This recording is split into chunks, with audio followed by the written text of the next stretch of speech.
Hello guys, welcome back to another episode of Your Take. Today I'm joined by Mathew Curtis in a gigantic room.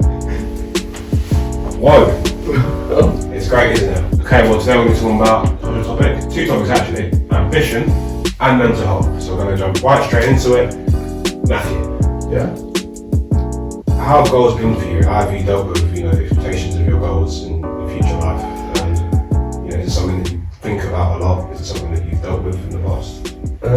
Yeah, goals this year is sort of something I've put on hold. I'm just sort of trying to live in the moment this year, taking the year out, maybe 2 years, but just goals in general seems like something that I didn't want to have to do, but was sort of forced on me. It's like the expectation was so high to be off to uni and stuff like that, and so I felt like I had a day to choose a course, and it was so last minute, and it was like, what do you want to sign the next 3 years of your life up to? And it's like, what are you interested in at the moment? So I went for that, but in the end, that was only a phase. I was not interested in it by the end, and so I'm just not trying to set long-term goals until I really know what I want to do. Otherwise, it was pretty pointless putting all my eggs in one basket and just not leaving opportunities open for myself. For most people, I think it's something that they know that they want to do. A lot of people will feel like they've had a certain passion for most of their life, and they'll know what they want to do. But for other people, it's they're sort of going from day to day, just trying to live their life and enjoy themselves. And if they find something that they're passionate about, that's a bonus. But a lot of it is just trying to make it from one day to the next without having to feel that pressure and that anxiety of what do I want to do. Have you ever been pressured by other people and it's been annoying? Yeah, I've been being pressured by teachers. I mean, school was very university based. We was always trying to, there wasn't really an option apart from a good apprenticeship for a uni. And so I think we had to do UCAS, and as stressful as it was, and as much as I didn't want to have to do it, staying after schools and writing up personal statements and trying to find things to fill those personal statements from a course that I plucked out of nowhere. I didn't really have any backups or anything to back up that statement because I just wasn't interested in it. Is that sort of affecting your mental? No, it was, I've always known I'm taking a year off, and I thought that's where I'm going to find what I want to do in that time. And if I don't, well then I'll have to take out another year. But apart from that, no. I always knew that it was just on backup. So if that hasn't, what has? What has affected my mental health? Lockdown, the loss of people, the loss of one of my best friends just before the first lockdown. And that was to mental health as well. And then in the last lockdown, at the very start, the loss of my grandmother. So it's, going from one thing to the next, you sort of just try and lead a normal life and you're coming up with something and you sort of head back into loss again, and it just becomes difficult to deal with. How's it affected you personally? Personally, it's, when you start to get into this dangerous mindset of do I really want to enjoy myself that much anymore? Because someday you have this fear, this crushing fear of it's going to end one day and stuff is going to go badly, and whenever you're on a high, you've always got this feeling in the back of your mind that it's going to end one day. Do you think you've been supported?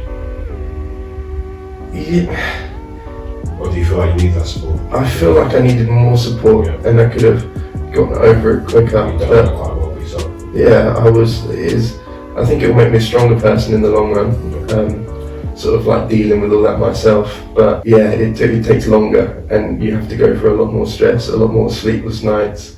But yeah, I have had support, that's, I've had a lot of friends that are there, but the thing that is the most difficult is reaching out for support, because, some people might be struggling with their own things, and sometimes you feel selfish and you're bringing them down. If you're going to go to them and say, here are my problems, can you listen to them, can you talk to me? And it is about finding the right people to confide that in, and I've had people in the past that have laughed when I've told them about stuff like that, and so that in itself brings it back and is sort of you know, that makes you stop and think, do I want to do this? Like, do I want to like put that sort of trust in someone again?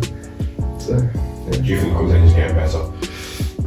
I mean, I think for some people, the idea of like, of going and being to a doctor and like making things diagnosed, and it's not anonymous in any way. You book an appointment in your name, and who knows what you could be diagnosed with, and it's a scary thought. Like a lot of, I mean, my own personal experience, like sort of not really, but like panic attacks is something that I've sort of struggled with, and it's not something that you feel like you want to go and see like a doctor for, because it is just, you know, it's very personal, and you don't want that following you around, that label that this could be happening to you. And I mean, I think a lot of people should, but I can understand the fear of like the labels of, you know, you're suffering from something, you know. Yeah. You know, like a common joke is like, you know, once you've been through and know someone that's taken their own life, it is sort of, it puts like a worry into you, and like it's put lots of strain on relationships, because, you know, and like jokes you hear like all the time, people be like, oh, they've had a bad day, and they're like, oh, I just want to kill myself, and it, you know, it's just not like a funny joke to make it, like it's not, and it really like, and you know, the first few months after all that happened, it really worries you when you sort of hear that thing, and it's like, oh, I wouldn't say that, because it is a bigger thing than they could ever comprehend, and like, and with that, I feel like relationships as well. Once you lose someone, I became a lot more like scared about my relationships with people. Like, you feel like, I don't know how to explain it, but you always try and check in on people and see where you are with them. And sometimes I found myself surrounded by people that I'd be really worried that we weren't getting on, or that I'd done something to them. And they'd be like, no, everything's fine. And then when you see them, they're a lot more like distant. And you're like, oh, you just wish you could, I feel like honesty about relationships with people, and not trying to please people and trying to like lay it all down and say, no, this is how it is, like, you know, there might be a problem, I feel this way. Or, you know, even if you just don't feel a connection with someone anymore, it's probably healthier for both of you, because you don't know if that person's sitting there like losing sleep at night just because they feel like something's up, and you're just telling them to their face, no, nothing's up. It's a very good point, yeah, just like being honest, and being honest with yourself, and making the right decisions for your own well-being, you know, not for anyone else, but put your own well-being first, and then think about other people's well-being. So, it's been good, Matthew. That's the end. It's live Your Take with Matt, so it's still unbelievable. Used to see him right here, right next to me, not on Zoom.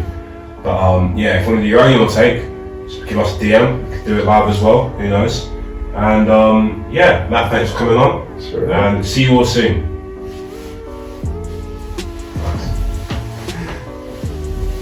Wow, that's good.